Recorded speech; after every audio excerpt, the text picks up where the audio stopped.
পদ্মশ্রী পুরস্কার নিতে যাওয়ার আগে রিপাবলিকের মুখোমুখি বেলডাঙ্গার ভারত সেবাশ্রম সংঘের প্রধান কার্তিক মহারাজ।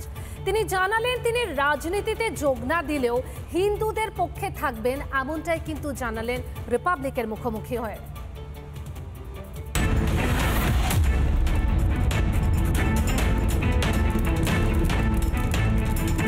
রাজনৈতিকভাবে ওয়াকফের ব্যাপারটাও সাধারণ মানুষ জানে না।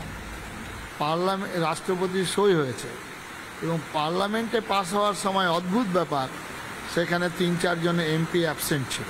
সুতরাং সেখানে তারা দোস্তি করছে আর এখানে মস্তি, এইটা প্রচার।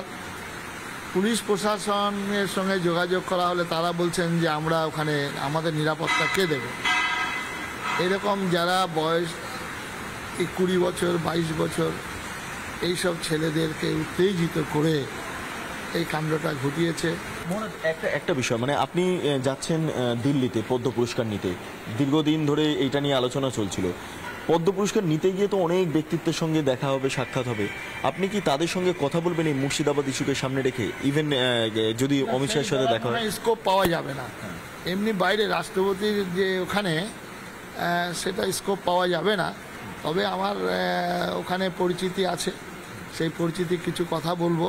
শুধু মুর্শিদাবাদ মালদা নয়, বাংলার পহেলগাঁও নয়, সমগ্র হিন্দু সমাজের এই পরিস্থিতিটা তুলে ধরা।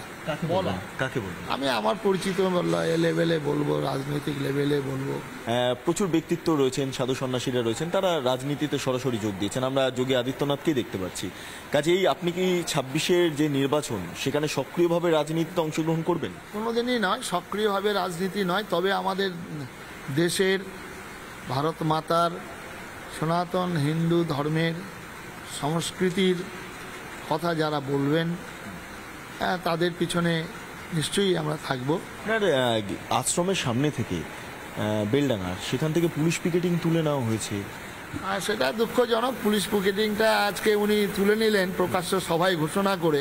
প্রায় 4-5 হাজার ছাত্রছাত্রী পড়াশোনা করে ডেইলি সেখানে যাতায়াত করেন, তাদের নিরাপত্তার প্রয়োজনীয়তা এটা দরকার ছিল। সেন্ট্রাল ফোর্সের প্রয়োজনীয়তা বোধ করছেন?